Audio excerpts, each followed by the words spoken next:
Hey guys, it's Nux333 here, and today it's time for me to talk about my review for E3 2017 for Nintendo. Basically, we're going to go over this E3 in recap and analysis, and of course, we throw in my personal opinions and such.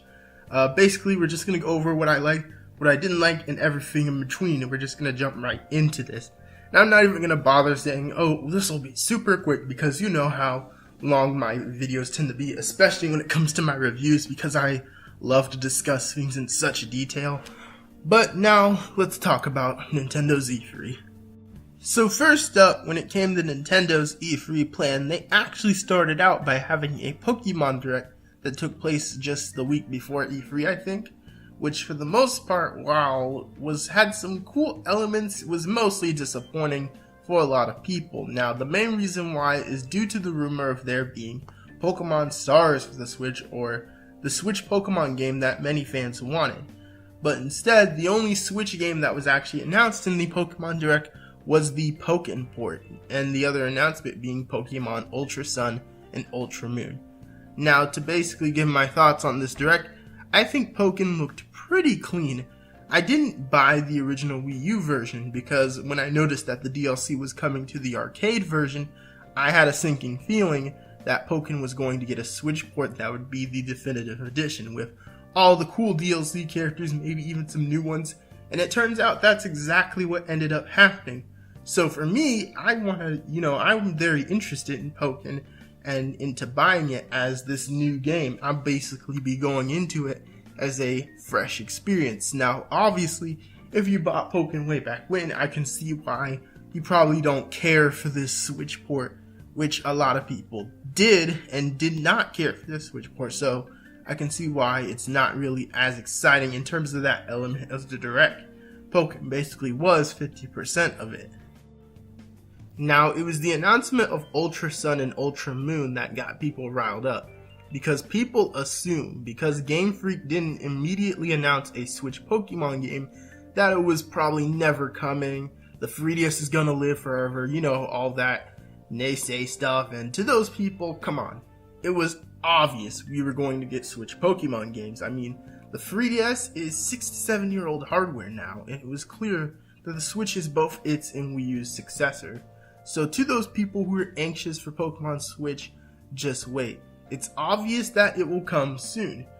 And to the even more obvious point, there are people who went into the Pokemon Direct like, oh, where's Diamond and Pearl remakes, or where's Generation 8? And those people especially baffle me because, come on guys, those games are very far off from right now. You don't want those games to just be rushed out and just come out of nowhere. I mean, this is coming from someone who's one of the biggest fanboys of Pokemon Diamond and Pearl. And I definitely want the remakes, but stuff like that has to take its time, guys. It can't just be rushed out. Especially since Gen 7 itself, the generation with Sun and Moon, has barely even lived a year yet. And from the Pokemon cycle, there's usually a set of third version games that kind of occur in the middle of the generation to kind of guide it and give it more time to build on itself, rather than just jump from the next generation, with the exception of Gen 6, which kind of just immediately ended after X and Y. But other than that, for the most part, this is stuff that we're used to. Now, in terms of my opinions for Ultra Sun and Ultra Moon, I am disappointed in some regards, but my reasoning is due to the fact that the game appears to be more of a third version type game like Platinum and Emerald, as opposed to sequel games like Black and White 2. Of course, this is just by what we know so far, and it could be different, but that's what I'm assuming it's going to be like. Also, I don't really like the name of Ultra Sun and Ultra Moon.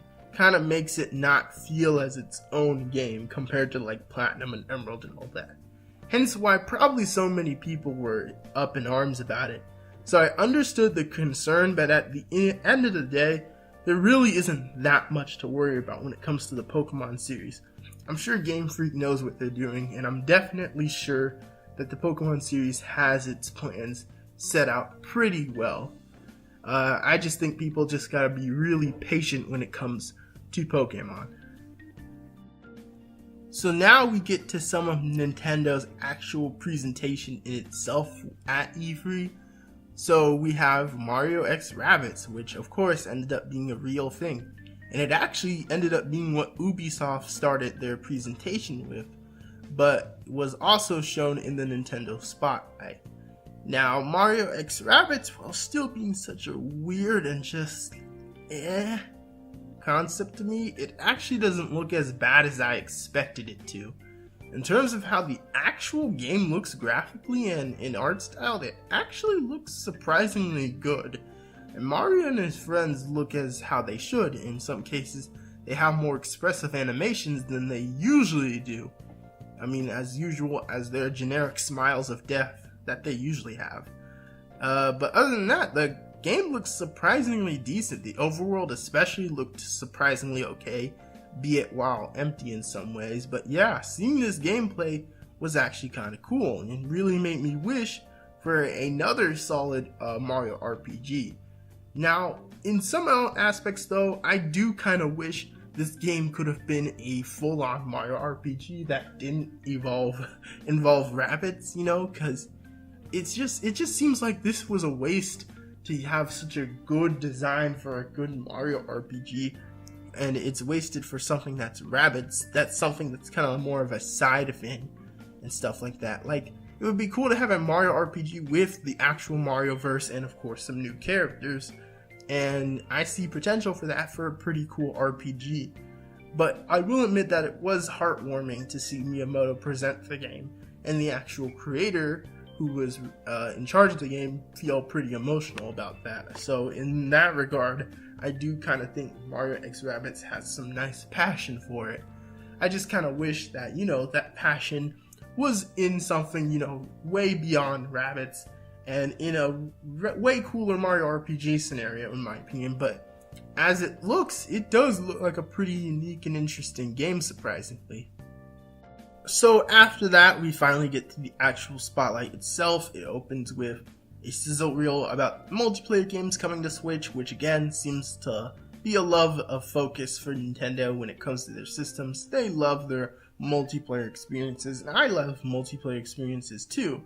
You could also note that how they use this to kind of slick reveal Rocket League, which actually caught me off guard. I didn't think they were just going to be able to have Rocket League there on the Switch, but it is cool to see another third-party game like that come to the Switch, especially since right now it feels like there's not as many third parties on the Switch itself. So seeing one, especially one that's multiplayer focused like Rocket League, was pretty cool.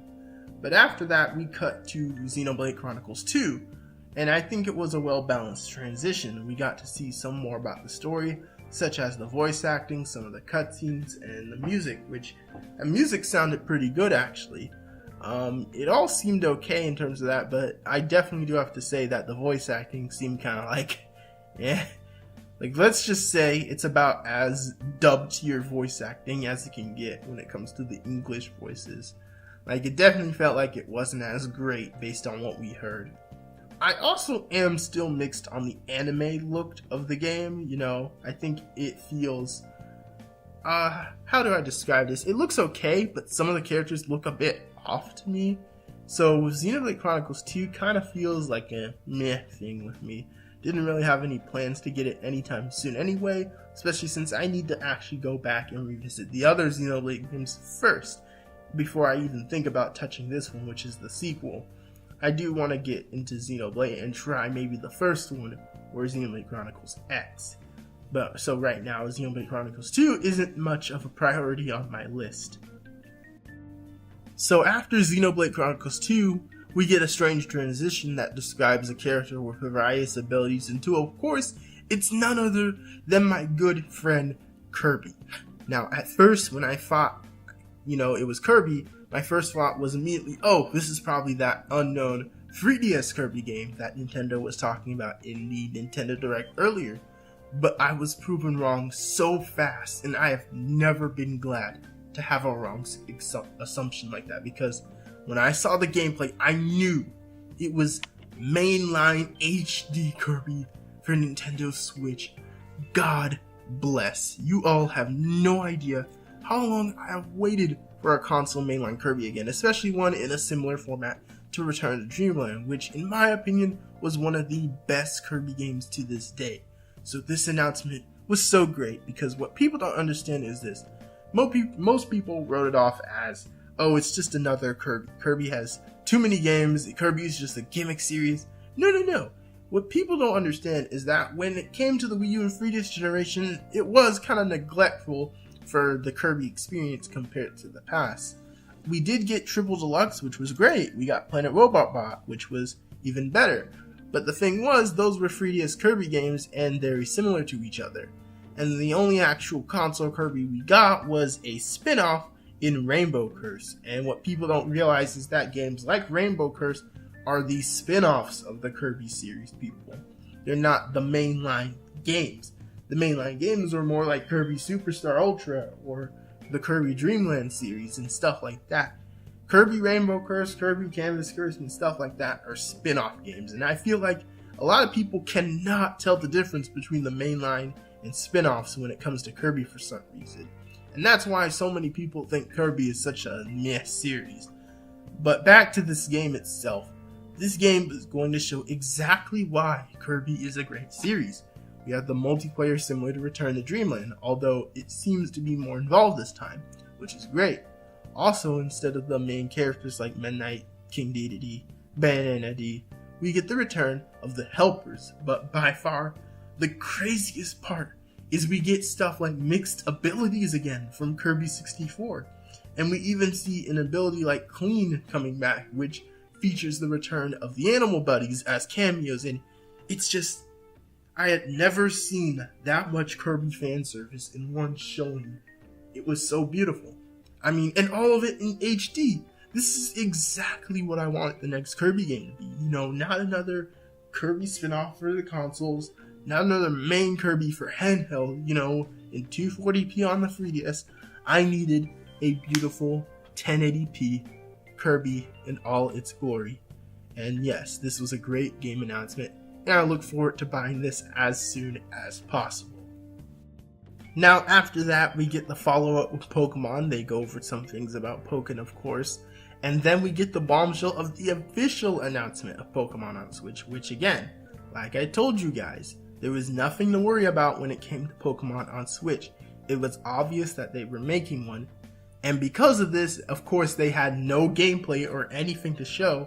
Why? Because I'm pretty sure they only said this because people were losing their minds that there possibly wasn't going to be a Pokemon on Switch. And because so many people overreacted, it made sense that they had to come out and basically announce it early so that people didn't go crazy. But yes, Pokemon on Switch exists, people. It is a thing. They obviously had nothing to show because they really only announced it so that people could calm down. And honestly, I don't see a problem with that, considering we know Pokemon on Switch is coming, and I'm pretty sure it's going to be pretty cool. Now, my hope is that when it does come, we do get our stuff, like the Gen 8 games, the Diamond Pro Remix. It is mainline Pokemon, and nothing, you know, that's a cop-out, but I have good faith in Game Freak. We then get to what is arguably the biggest bomb from Nintendo's E3 this year, being Metroid Prime 4. Out of nowhere, and I'm gonna be honest, this was a super hype announcement because everyone went into this thing expecting the worst when it came to stuff like Metroid. There were rumors that it was going to be here, but obviously no solid confirmation, so no one bought anything about it. And there was even crazy rumors of that 2 Metroid games thing. You know, I talked about this in my E3 predictions video. 2 Metroid games? Yep, that ended up being true. Nintendo hit us with Metroid back to back. We got a 2D Metroid in a form of a remake of Metroid 2 on the 3DS, and we got Metroid Prime 4. And this is coming after the disaster of, you know, Other M back in the day, skipping the anniversary of Metroid, Federation Force. It's amazing how Metroid went from being one of Nintendo's most neglected series to back on track in one day. But with Metroid Prime 4, we only got the announcement and nothing else, much similar to Pokemon. We didn't get a CGI trailer or really any idea of concept with it. we just got a logo. And I do kind of wish Nintendo at least gave something else of substance with the Metroid Prime 4 announcement, because I would have helped the case of Metroid Prime 4 stronger. We obviously, just got the logo, but I think they could have had a CGI trailer, maybe something of Samus stepping out of her gunship or something like that, but the logo and the confirmation is enough. Also, we learned Metroid Prime 4 is not developed by Retro Studios, which leaves a discussion for them later, but I do have some caution for the game because of this. We do have the original Prime producer though, so who knows how this could go. So after the big announcement of Prime 4, we immediately sink in tone and go into Yoshi for the Switch, which, I'll be honest, who on earth thought it was a good idea to announce a Yoshi game right after Metroid, like it's not gonna get obviously overshadowed? But now that I go and look back, Yoshi looks okay, I guess. Yoshi is definitely a series I was surprised to see again so soon. This one looks to be a sequel to Woolly World, and I am personally not a fan of Woolly World as I am with the original Yoshi's Island or the one on the DS, but it's kind of cool for those who love Yoshi, and especially love Yoshi the last few games. So him getting another game makes perfect sense. But I don't really have much to say on it because Yoshi is kind of just that series that's common. It's okay, I guess, and it was pretty expected. So afterwards we get Fire Emblem Warriors, which looks about as cool as you'd expect it to. But my thing is, I'm still disappointed in the focus only on certain amount of characters. We only get the characters from Awakening, Fates, the original Fire Emblem, and that's about it. And the excuse that they did this only because they didn't want to have too many sword fighters is still stupid, considering that we mostly have sword fighters in the game. So, I don't understand. It just limits the amount of choices you could have had for this game. I just wish it was like Hyrule Warriors, where they went crazy and chose, a bunch of different characters. But instead, they're kind of just limiting their picks here and making it look a little more generic than I would have imagined it being. So it kind of doesn't make me as excited, but at the same time, it still looks like a pretty nice looking game. We get a review over Skyrim, which, Skyrim, what else can you say about it? It's just Skyrim. Although I do admit it is nice how it does have Zelda gear in it. You can actually get the Master Sword in it. Although I do find the choice of using the blue tunic from Breath of the Wild kind of jarring, considering it just stands out so weird among the world. If they really wanted it to blend in a little better, they could have at least chosen the Twilight Princess looking outfit, which has that darker kind of look to it, so it would have fit better.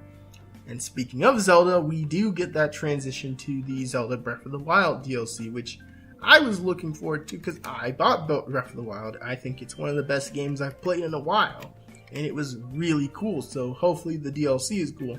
The first part DLC pack still doesn't really blow me away in terms of what it contains. The gears and the things that you can get are still pretty cool looking, but it doesn't look must have. And with the second DLC pack, which is supposed to be the one based on story, they basically showed us nothing. And I will admit that's kind of disappointing in that regard, but it is cool that we at least got a tease for that.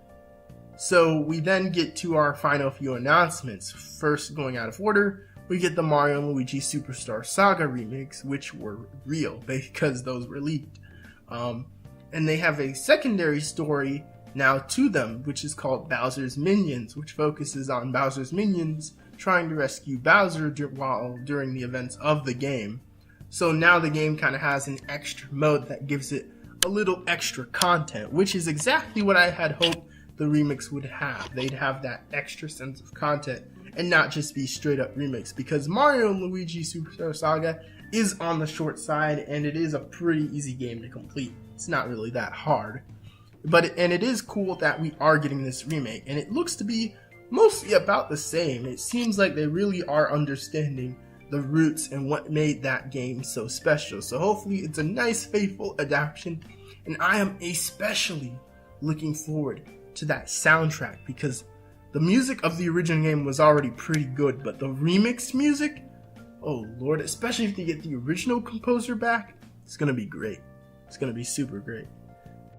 So we finally get to what Nintendo capped off their presentation with. And I love how as this trailer started, every reaction on the internet thought it was Monster Hunter. But then we get that zoom into the Mario cat with eyes and quickly realize it's Super Mario Odyssey. And man oh man, this trailer was a rush.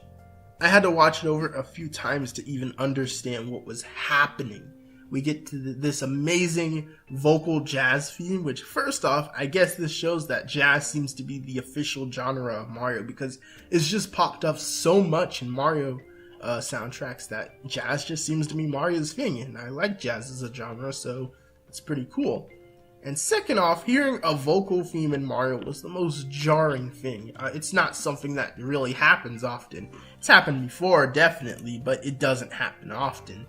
And this trailer just shows off the crazy and amazing side of Super Mario Odyssey.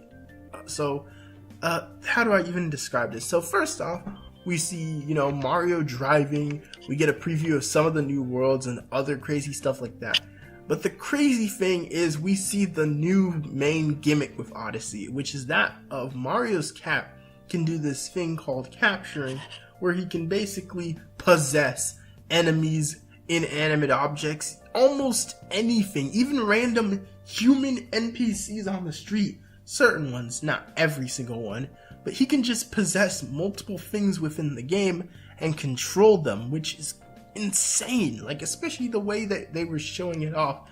They were showing it off. He could possess a frog and become that frog. He could possess a Goomba and become that Goomba. It was like crazy how unlimited it looked in the actual trailer. And at first, I wasn't sure if I was 100% feeling it. And the reason why is it's a cool ability, don't get me wrong, but it makes me wonder how it'll work in gameplay. In some cases, it seems weird to possess certain things. Like, why on earth would I want to be a Goomba? Like, don't get me wrong, it's cool that I can turn into these Mario enemies I've always wanted to play as and do cool things with, but on the other hand, it makes me wonder, what the heck can I do as a Goomba? But in other cases, obviously, like turning into a car, turning into a tank, and turning into a giant realistic dinosaur, it's actually pretty cool. So the possession ability is pretty interesting in my eyes and pretty dang unique. Or capturing, as Nintendo so likes to call it. And the Treehouse even shows more gameplay of Odyssey and all the cool aspects you can do, such as some of the platforming sections, the bosses, and other missions that you do to collect the game's objective, which in this game, the game's objective is moons. So we went from collecting stars, the suns, or shrines, and now we've collected moons. So we've come full circle here. So yeah, that was basically Super Mario Odyssey. It was crazy, man. I don't even know what to think when it comes to Super Mario Odyssey. I think it's going to be a great game.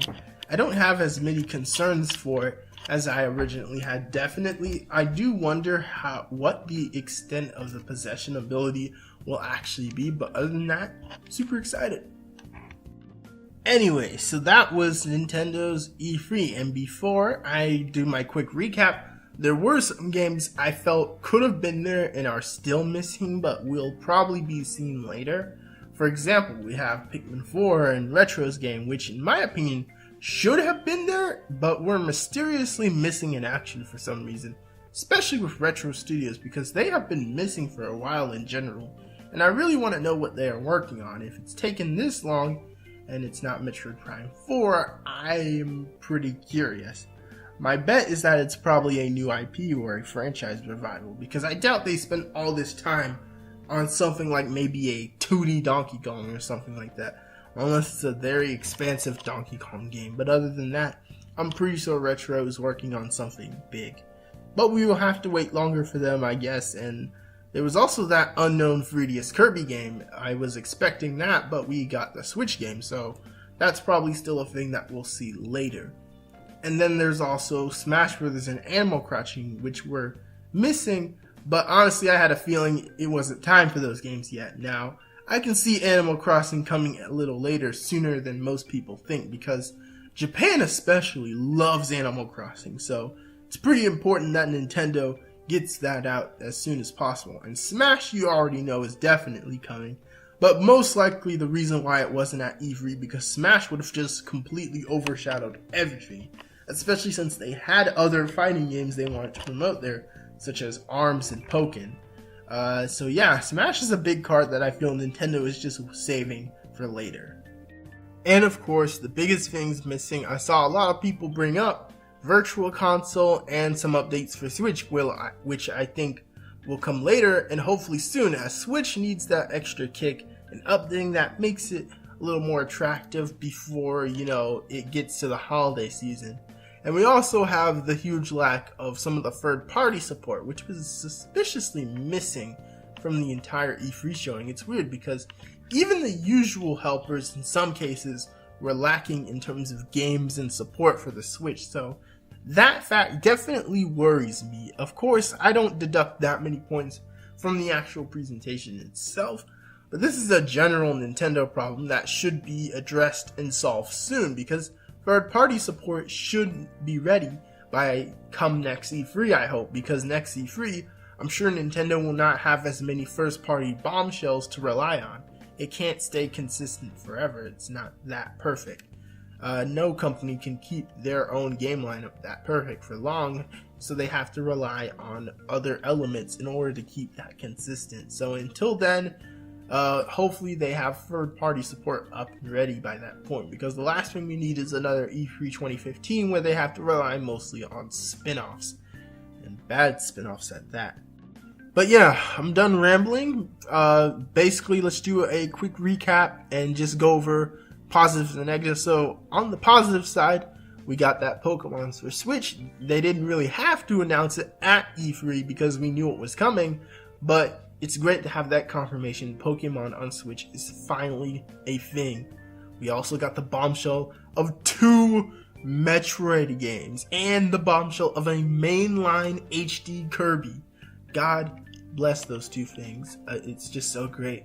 Rocket League is also a plus. It's good to see another multiplayer third-party game come to the system. Mario Odyssey, that definitely had to get some points. And also what I loved about this presentation is that it was straight and to the point. No unnecessary garbage, no unnecessary time wasting with dumb segments and stuff like that. It was just straight to the point with all the announcements. It even kept the developer diaries outside of the presentation, a complaint that I had with E3 2015, and I didn't even get that review out. So it's great that Nintendo actually listened to other fans and did edits in terms of that. So that was great. And Treehouse was also cool, as well as the tournament. So basically, in terms of the actual presentation themselves, they actually set it up a lot better than the last 2 previous years, and the game announcements were pretty good. Now, there are a few negatives, however. This wasn't a perfect showing. For example, I do think Metroid Prime 4 could have at least had some type of gameplay or CGI trailer to go with it. Definitely at least a CGI trailer, because I feel like even though the logo was enough and that it was good to get Metroid fans hype again, I feel like it could have used that little extra boost of substance that would have made it a nail on the head announcement, or head on the nail announcement. Either way, it doesn't matter.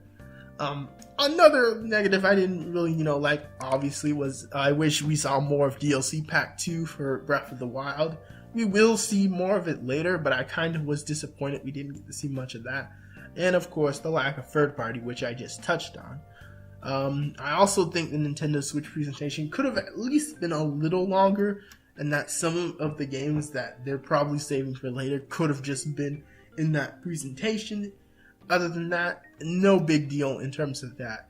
And also, I wonder what the heck is Retro Studios doing? I at least wish we had got their tease for the game, because it just baffles me how they've been so quiet. But yeah, all of the positives and negatives considered, I think Nintendo did about a B- this year, because it definitely wasn't perfect and didn't dive into like God mode levels of hype, but it was satisfying and good enough to where it was just Nintendo games. You got the Nintendo series that you wanted. The trailers were good. There was no dumb pace, no dumb segments and dumb comedy moments. It was just straight up to the point. And for that, I think Nintendo did pretty okay this year. B-. That's what I'll give it. It especially was a great improvement over the last E3. That's the reason why I'm really being extra grateful with this review. Because I think they killed the last few years. E3 2015 especially. That year is such a bad memory. Like, if we had gotten an announcement like Kirby Switch or an HD Kirby and stuff like that, Metroid Prime 4 with E3 2015, that could have completely changed the tables for what that was supposed to be. But other than that, B- for Nintendo this year. And hopefully they keep things going on a roll, because I think Nintendo is definitely starting to finally improve as a company in some areas. They still have a lot to work with, but this was a good E3 overall. So yeah, stay tuned guys, because I will also be talking about E3 for Sonic the Hedgehog. So if you want to hear that, just stay tuned for the next video. Alright guys, this was Nux. For more on Nintendo, Sonic the Hedgehog, and such, stay tuned. This is Nux333 out. Peace, guys.